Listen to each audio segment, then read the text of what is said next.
I still didn't fully know what to expect when we arrived where we were going. We pulled up to something that appeared to be an abandoned warehouse or storage compound. Disrepair was an understatement. There were a lot more people than I expected. Multiple vehicles outside, investigators carrying cases and containers in and out. Like an actual crime scene. So there are places like this on the day side too. I murmured the words to myself as we entered. Caleb shot me a sidelong look. Of course there are. All over it, in fact. Don't think everything over here looks like Sasalis or Brasil. I didn't think that. I just didn't imagine places like this. He stopped me and leaned down as two people across the room saw us and waved us over. You don't have to do anything in particular. I'll take care of everything, but keep your sphere expanded and pay attention. The investigators only see what's in front of them or what appears on their scans. You can see a lot more than that if you try. He shot me a slight grin. And relax. Nothing and no one here will hurt you.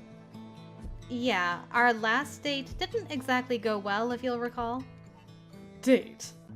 I'm almost insulted you think I'd bring you to a shitty joint like this on a date. So, you're gonna take me on an example date at some point, right, Caleb? Right, Caleb? We found another one. Set up a barrier. Make sure no one disturbs the area until I get over there. A surprising, familiar figure stepped out of the adjacent corridor back into the main room where Caleb and I were. Reuben Kellner? I knew he was gonna be here, yay! I spoke loud enough that he looked our way and I immediately regretted near shouting his name. If I go back, there's an exclamation mark. I think you shouted his name. His brow furrowed before surprised recognition spread. You know him. We met the day you and Ari recruited me. He was investigating the incident with that man the previous day. I'm sure you remember that thing with the sculpture. Where I saved your tail? Yeah. Probably should have taken that as a sign of what was to come. I have no idea what you mean. You damn well do. If you're referring to that thing with the building, I maintain I wasn't at fault. Pain in the ass. Yeah. Anyway, Reuben was waiting for me outside my place the next morning. Charming. Says the kidnapper. I roll, yay! You... Still, what is he doing here? We're far from the Triad. Reuben kept looking my way as he spoke to another person I assumed was from his team. But Paul sometimes handles cases out this far because no one else can besides Endgame. They just got here faster this time. Why are they still here if Endgame is taking over the investigation? We are taking over, I assume. Still a joint effort for now. We don't like to take over unless we have to. But didn't you say some of our people...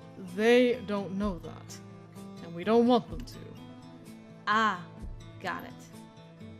The moment we take over, everyone realizes how serious all this is.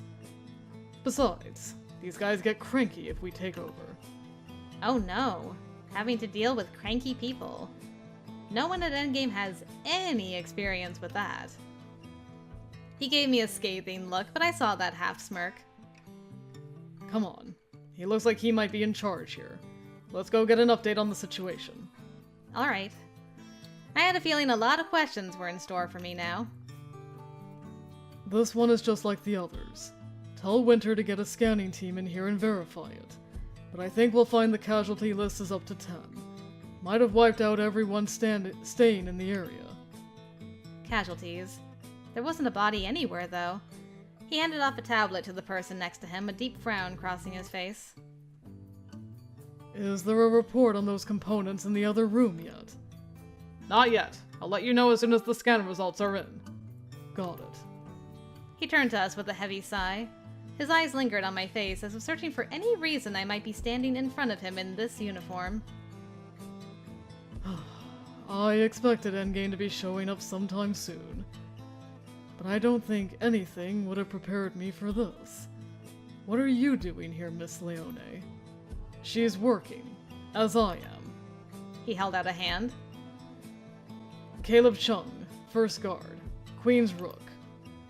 Reuben shook his hand cautiously, casting a look over his shoulder when his partner joined us.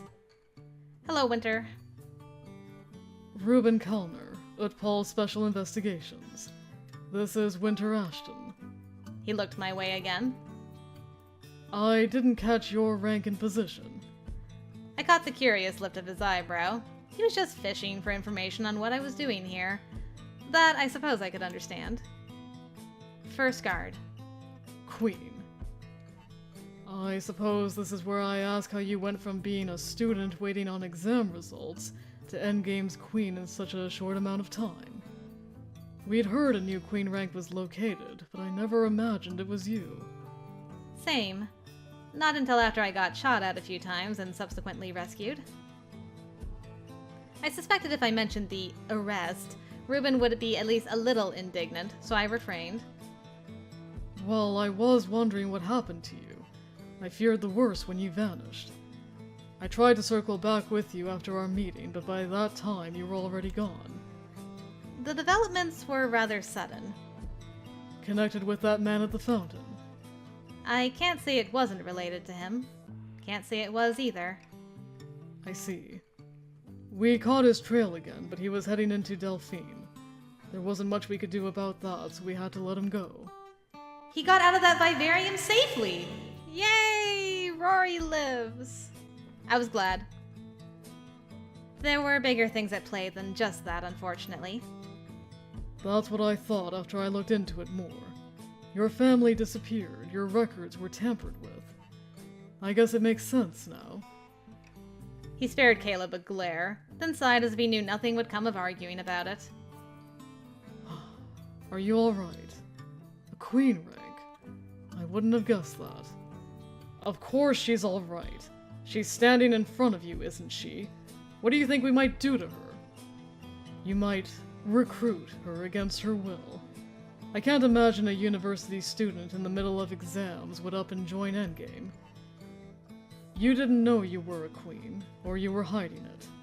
Either way, Endgame wouldn't have been a career path you chose on your own. Very astute. You don't... You're not wrong. I mean, he isn't wrong. Is this where... No, this probably isn't the time to be stubborn. You know what? We're here to work. Let's not argue. Let's just do it. Please, don't get me wrong. I appreciate the concern, Reuben. But this isn't why we're here, is it? I glanced Caleb's way, relieved his scowl had softened. It was surprising to see him get defensive over my induction to Endgame, because he hadn't been supportive of it at first either. I guess it was different when someone else was calling it out. Yeah, he and everyone in Endgame can call out the nonsense, but he's defensive about it from people from the outside. Yes, that's right. Yes. Reuben looked like he had more to say, and I had a feeling he would have said it if Winter hadn't set a hand on his shoulder. Me and Winter are just like, okay, guys, we're here to work, just calm down. Maybe there will be time to chat with Morgan more before they leave. He gave me an embarrassed smile. I can't tell you how good it is to at least know you're safe. Reuben was worried after what happened. With obvious changes to your public records like that. Our idiot king must be slipping if he left clues behind when he altered the records. To be fair, it was easy to spot changes when we had already seen and spoken with Morgan previously. Sudden travel plans made little sense. Besides, her apartment was cleaned out. You can't just explain that away with travel. Not to mention that her family went to ground. I understand. I apologize for worrying you both. I'm sure you have better things to do than check on a student in New Albion. It's our job to worry about citizens, Morgan. All of them. He and Caleb shared another scowl before Reuben let out a short, quick huff and ran a hand through his already messy hair. Is it bad that I want to see them, duke it out? Of course, that's why we're all here now too, isn't it? Glad you finally realized it. Now can we get an update on what's going on? You were talking about casualties. We were aware there were a few, but you said something about everyone in the area. Reuben's expression had gone grim. Unfortunately, we found no survivors. We know there was a small community living in this compound. There was a relic involved. We understand it's in your possession. We've got it. It was inactive by the time we arrived. Speaking of that, Reuben, we got the results of the earlier scan. As we suspected, due to the saturation of array radiation, we can't tell if there were any biosynth components destroyed or not. Not beyond the cybernetics we already found. Which means the casualty list could be higher than we're aware of right now. I thought biosynths weren't allowed out of Erebos. I think we read about this before. Yeah, an isolated dome of 6 million people, almost all of whom are neo-humans and biosynths. Yep. Yep. It's more accurate to say they aren't allowed to enter many domes. It was impossible to get them all to Erebos in the first place. And since Endgame refuses to police, we don't have a problem with neo-humans or augments. It was everyone else that decided any sort of complex AI was a problem. You make idiotic laws, you get to enforce them yourselves. Augments, cyborgs. Okay, wanted to make sure. As I said, since Endgame refuses to police the area, there's not much to stop them if they leave. The Eris Sea? Sand is a fluidic bed. Have we read this before? Maybe not. The Eris Sea is a vast swath of the Trinity Desert where the sand is a fluidic bed. That is, a solid substance that is behaving like a fluid. The exact mechanism that creates this phenomenon is unknown, and the conditions in the area make it unsafe to study in much detail. The few studies that have been done have indicated that Eris Sea is not a natural phenomenon, and like many of the other more unusual attributes of Arcalis, the Arrayans are believed to be responsible for its existence. Theories are that somehow a fluid substance is being pumped into the particulate sand in the Trinity Dune field of that region, where the sand depth is relatively shallow compared to other parts of the desert. The purpose of converting a portion of the desert into a fluidic bed is unknown, though some believe it might have been an experiment, or else an attempt to create a large fluidized bed reactor, though the purpose of either remains a mystery. They find ways through it. And sometimes they end up in places like this when they do. Smaller city-states like Asteri allow them in. They can't hold citizenship often, because of international treaties, but they become an integral part of the economy. They make up the bulk of civilians who live out here, though they're not the only ones. But when there's a population of people you don't acknowledge exist, you also can't regulate them. We don't know how many people lived here or who they were. We're looking into it, but as best we can tell, it was at least 24 that lived in this particular subsector. Where are they? Well, that's the question, isn't it? We found what looked like weapon blasts when we got here. We thought it was some kind of energy weapon, which, as you know, are illegal everywhere. But at first we didn't find any bodies. We did find traces of imidrium. The alloy relics are made from.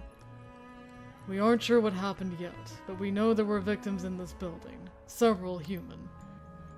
One had cybernetic components. It makes sense to think there could have been biosynths involved, but we can't find any traces of them. And the array radiation is messing with your scans. That's about the gist of it. You said you didn't find bodies at first, but you have now. Winter and Reuben shared a quick look, and Reuben's frown deepened. Well, it's hard to call them bodies. There's not much left of the victims. What does that mean? I had seen corpses before, but they were old, desiccated. I'd never seen anything, fresh. Much less something in pieces, or whatever horrible thing happened to these people. We found several areas with an unidentified substance which we later realized was an organic compound with human DNA in it. A substance. As best as we can tell, their bodies were liquefied. No wonder you're having trouble getting a count. We found some trace cybernetic components that were melted as well. He shoved his hands in his pockets and started away from us, tipping his head to indicate we should follow. I trailed slightly behind the others. Winter was explaining something Caleb surely already knew, that places like this one could become centers for illegal activity due to the lack of governance, but it was almost always smaller smuggling rings. It can get much worse than that if Crimson Noir or anyone else can get their claws in. And I don't know who else could be dealing in something like relics. I'm not sure this is the activity we'd be seeing if Crimson or Noir got their hands on a large stash of relics. Sending them out through small dealers like this to sell to individuals. It doesn't make sense. Someone other than the usual culprits, huh? And the poor people in this place somehow got caught up in it all. Our agents as well, from what Caleb indicated earlier. Were they living here undercover? I couldn't help but wonder who they were. If they had families. How they died. We're not keeping the damn thing. We're not keeping any of them. I told you to get those things out of here once and for all, Ash! I turned at the unexpected voice behind me. The anger was almost as surprising as what they were saying. But as I scanned the room, I couldn't figure out who was speaking. There was one team of investigators near a cordoned-off area at the far side of the room, and another a little closer. Everyone was bent over the ground, noting things on little pads. No one was angry or speaking loudly? One of my ears went quiet, all other noise replaced by a loud ringing. I placed a hand to the side of my head, trying to shake away the unpleasant sound. Morgan. Sorry, my ear started... No one will notice if it's just a few of them. They'll notice. He'll notice. His eyes are everywhere. This is why I told you not to get involved with him. We'll get them to the contact in New Albion and be done with it. This is too big for us. We're not going to get involved more than this. Oh, are you, like, going back in time? Interesting. Caleb's image blurred as voices flooded my mind. A harsh barking laugh, an argument of merged shouting voices whose words were difficult to make out. It wasn't real. None of it was real. It was like the vision at the cafe, but more powerful, but... I didn't think I was seeing something that hadn't happened yet. Rather, something that already had. My legs buckled as Caleb's face vanished, replaced with several silhouettes I couldn't quite focus on. Their voices were strange. Metallic and echoey, as if I was listening to them from the end of a long tunnel. Just put it down! If it wasn't for you, we wouldn't... It trailed off into unintelligible garble. Oh. This one looks like that woman from Ari's route that was working with Trent. Same silhouette anyway, I don't know if it is her. Two of the silhouettes were fighting, grappling over something as they shouted. A third neared them, trying to stop the fight. There was a scream, a flash of cyan light, and strange symbols. For a moment, everything crystallized, an image of the scene freezing into my mind with perfect clarity. An image I wish I could erase from my mind. As the energy spread from the relic they'd accidentally set off, it destroyed everyone. Someone was crying, and at the back of my mind I was aware it was me. Darkness swallowed the image, and light faded back in.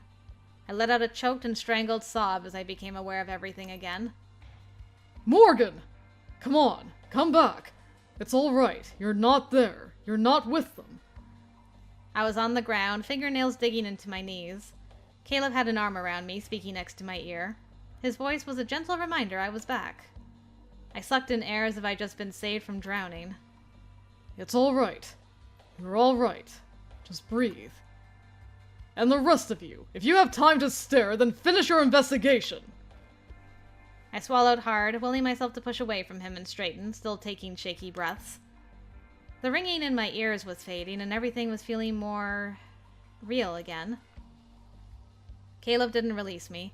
He tipped my chin up towards him, dark eyes searching my face. His expression was more overtly concerned than I'd ever seen it. You okay? I think so.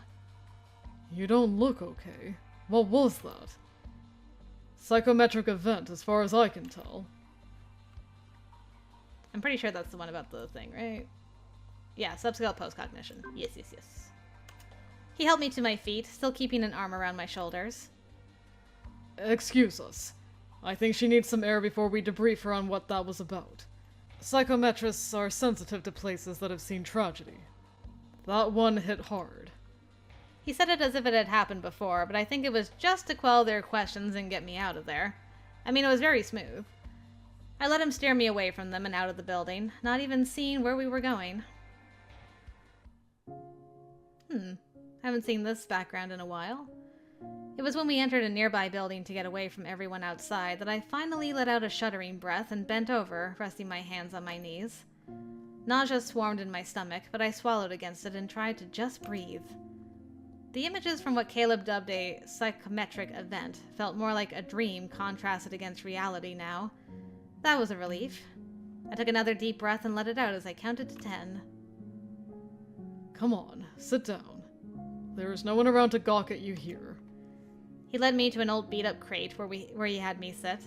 Then he crouched in front of me, reaching to brush my hair out of my eyes. I've seen Vaughn get smacked in the face with one of those before, but that one looked pretty bad. Ah, that's how you recognized it. I'm pretty shit with that stuff, but I've heard they're worse if you're not prepared for it. It definitely wasn't my favorite experience.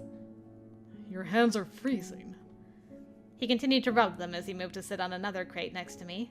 And after a space, he pulled me against him. Aww. Too surprised to do anything but blink against the fabric of his jacket, I let myself sink into him. The shaking started the moment I relaxed. Aww. Caleb wrapped both arms around me, cursing under his breath. Sorry. I'm the one who told you to keep your eyes open for something like that. I wasn't thinking. I'm sorry. It's not your fault. I pulled away, trying to get the shaking under control so he wouldn't worry. Caleb reached for me again, taking my face gently in his hands. My eyes went wide as he leaned in closer. And somehow my heart leapt to my throat. Your pupils are dilated. A sharp laugh escaped, and I mentally slapped myself for expecting whatever the heck had flashed through my mind just then. I mean, what were you expecting in this moment? Nothing? Is that a common side effect of psychometric events? Probably. Like I said, I don't know much about it. Oh? There's something you actually don't know. He flicked my forehead with a scowl. If you can be a pain in the ass again, I guess you're okay. I am. It's not... I mean, for the most part, it's not that what I saw was horrible. Except the part where everyone... melted. It was just unexpected and overwhelming. He let out a soft groan. Oh, if I had known that's what happened there, I never would have let you in the damn building. Can't protect me from everything. I can try. It's my job. He stood up, that familiar dark look on his face. You go sit in the car. I'll handle the rest of this myself. Oh, no, no, no. Damage is done. I'm at least seeing this through, sir. Are you kidding me? No. Now get to the car. No! I came here to help. This is... That's an order, Leone. And what are you going to do if I refuse it? Drag me to the car kicking and screaming? He grabbed my shoulders as I tried to push past him. Why are you like this? Why are you always like this? I'm trying to do you a favor. I don't want it! You never listen to me, no matter how much I try to protect you. His voice dropped to a near murmur. Why don't you ever listen? For a moment we just looked at each other. The warm light filtered from the windows, catching along the curve of his cheek. He leaned closer, breaths coming in soft exhalations. When his head tipped to the side, I was startled to realize what he was doing. And more startled, I didn't push him away. Man, I've been baited twice for a kiss. This is rude. This is the ultimate rudeness. Caleb! Caleb! But he drew in a sharp breath and moved away from me with an abruptness that left me feeling both foolish and rejected. A split second later, I realized there were voices nearby. Caleb probably heard them before I did. He dragged his hand through his hair with enough force I was surprised he didn't pull half of it out. I must be out of my mind. Same, Caleb. Same. What do you guys want? You're ruining a perfectly tender moment here. They're in here, Reuben. There you are. We haven't yet secured everything here. Please don't just wander about. Considering you're well aware Endgame will be taking over this case and this crime scene, I'm sure you understand we can go where the hell we want. I rubbed my forehead, trying to will away the headache I felt coming on. Not from that vision or whatever. No, this headache was purely just Caleb being himself. Okay, but he did almost kiss me just now, right? Wait, no! I shouldn't be thinking about that right now. We were supposed to be working. He started it. I cast a sidelong look at where he and Reuben looked to be about 2 seconds from descending into an argument. Well, Winter, do you want to go get some ice cream or something? Are you alright, Miss Leone? I'm fine. Those kinds of things just take me by surprise still, that's all. What did you see? That question was enough to get the immediate attention of Reuben and Caleb. You don't have to... It's a jumble, to be honest. There was a lot hitting me all at once. I ignored the look Caleb was giving me because this was my job and I wouldn't shy away from it. From what I saw, it seemed like there were people here who got caught up in... maybe a smuggling ring? I only caught a few snippets of conversation. They never said they were smuggling anything, but in context I can't think of what else they were talking about. What exactly did they say? Well, one was saying something about not keeping them, about not wanting to get involved in something that was too big for them. Probably involved in smuggling relics, then. Sounds like someone was getting cold feet about the whole thing. They also mentioned a contact in New Albion, and...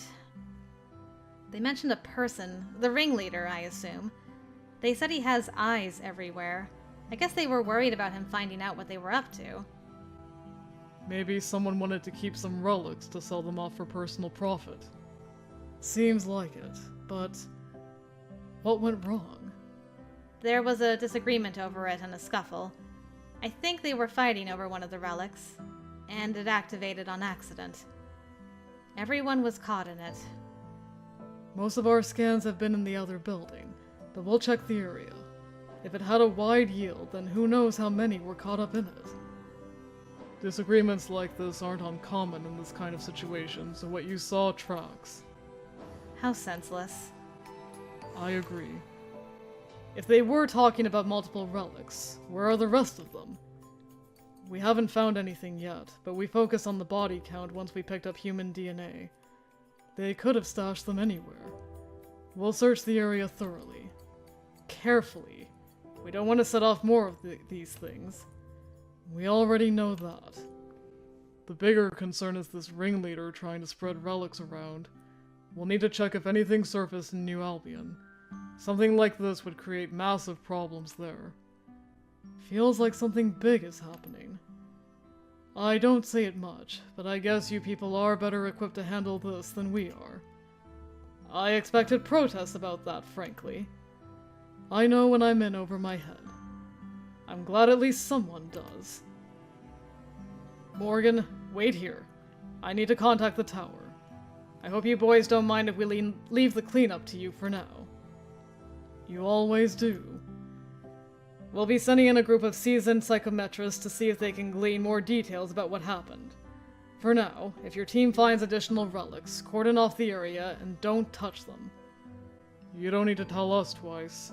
Not after we all saw what the last one did to the people here. Caleb left me alone with the two of them after that, casting me an unreadable look as he left. I rubbed my eyes, groaning. It'll be a simple assignment, they said. Don't worry about it, they said. Are you really alright? I mean with everything, not just today. Did you think with Caleb gone you'd get a different answer? It's possible. You won't. The story is the same, though I won't deny it's been a journey. Student to elite Esper in a matter of weeks. What in the world happened? Have a few hours? No. And you don't either, I guess. He sighed, shoving his hands in his pockets again. I thought you were an Esper. My gut was telling me you were, but all the evidence pointed elsewhere. I'm sorry. What are you apologizing for? I don't know. Not telling you, I guess. Though at the time I wasn't aware I was a queen rank anyway. At least tell me this much. What happened that day after we met? Everything? In the span of a few hours, I found out I'm a queen rank Esper. I found out people were after me. I was shot at, attacked, scared out of my wits. I blew up a building, got chased in the rain, and ultimately ended up with Endgame. And now you're a full-fledged agent sent on field assignments. Already. I learn fast. No one learns that fast. Sometimes you have to. Reuben rubbed the back of his neck, huffing in annoyance. I hope you realize you can reach out for help if you need it. Not sure what I could do for you at this point, but... Thanks for the offer. I'll go back and check the teams. Tell them what we know. I'm glad I could see you again, Miss Leone. It's just Morgan. Good luck, Morgan. Same to you. Leone, we're leaving! Kellner, show us where this relic is so we can go. Well, Caleb is bellowing, so I guess that's my cue to leave too. Queen's Rook, huh? He's not so bad when you get to know him. Yeah, I've heard that before. It really is true. And he tries to look out for me, in his own cranky way. I noticed that. But he gets annoyed easily, so we shouldn't keep him waiting. Afterward, Reuben handed over the container where they'd stored the relic. As Caleb and I were leaving, a new team was arriving, this time to help with the cleanup. Apparently, Magnus felt it was wiser to have one of our teams take control sooner rather than later. We were about halfway back to the transport depot when Magnus contacted us, pulling us into a three-way conversation for an update. Caleb did most of the talking. I felt more like I was eavesdropping on two professionals rather than participating in a debriefing. The only time I spoke at all was to tell Magnus what I'd seen in that vision. All he said to me at that point was to keep sorting through the information. Sometimes elements of psychometric events became clearer later on. If anything else came to me, I was to let them know right away, though that was a given. And when we got back to the tower, it was late in the evening. Caleb walked me through filing my first mission report. By the time I got to my room again, I was flagging and exhaustion was kicking in. Which meant, of course, that even after a shower and dinner, I couldn't sleep. I'm here again. I don't know what time it was when Caleb found me staring out of the night skyline of Bracehill. He joined me wordlessly by the window and stood with me for a few minutes before holding out a hand. Come on. You'll never relax standing here in the dark alone. Walk. I set my hand in his without thinking. Yeah, I'd like that. His hand enveloped mine, and he led me out into the hall. So cute. I figured we'd be going down to the garden, so I wasn't surprised when that was where he took me. He couldn't help that it was his favorite spot. It didn't hit me until we started down the usual winding path that Caleb had never let go of my hand. I expected to see you wandering around here when I came down earlier. Oh? Suddenly conscious of the heat from his palm and the way his fingers loosely wrapped around mine, I found I couldn't even look at him. Is he saying he came looking for me when I didn't show up? Figured you wouldn't be able to sleep. You already know me too well. You're not hard to figure out. Why does that sound like an insult? He smirked at me, releasing my hand so he could flick my forehead instead. I was left to wonder if the hand thing had been intentional or not. Not like you're a terribly complicated person either. That's so. Sure. I had you figured out after our first day of training. That I doubt. At the very least, I worked out that no matter what other emotion you're feeling, it will manifest as crankiness. Huh! He scoffed, loudly. It's true! Impatient? You get cranky. Everyone gets cranky when they're feeling impatient. Tired? Cranky. Teasing someone? Tends to sound like you're cranky. Worried? Also cranky. If you think that's all there is to me, you definitely don't have me figured out yet. If there's more to you than that, then I guess I just need to pay more attention. He cast a sidelong look my way. There was something in his expression that made my stomach flip-flop pleasantly. I'll be looking forward to your next analysis. Somehow we found our way to the same bench as last time. If you're struggling to get the images from earlier out of your head, Sasuke can give you something to relax you. No, I'm okay. I've seen dead bodies before. During school, mummified corpses aren't pretty either, you know? You've seen dead bodies. From what you said earlier, this time you saw them dying. Given what was left of them, it was probably... Horrific? I shouldn't have brought it up. Sometimes Lack tact? Are you trying to get on my nerves right now? A little. I can't help it if your reactions are funny. This your idea of blowing off steam? Annoying me and laughing about it? I mean, anything that helps is fair game, isn't it? You are... A pain in the ass? I've heard that one before. Clearly not enough. You think if you say it enough times, it'll make teasing you less fun? Sometimes I question my sanity. I had no idea what about this conversation was making him question his sanity, but it was nice, this moment. Probably the fact that he's fallen for you and he's like, why have I fallen for a pain in the ass? I was glad he'd come to find me. He made for a pleasant distraction. Sometimes. About what happened today. I should have been more careful. I didn't think you'd get hit with something that strong. It wasn't your fault. You were against me even going on this assignment. Being against it didn't do much, did it? It really bothered him, the feeling of powerlessness, didn't it?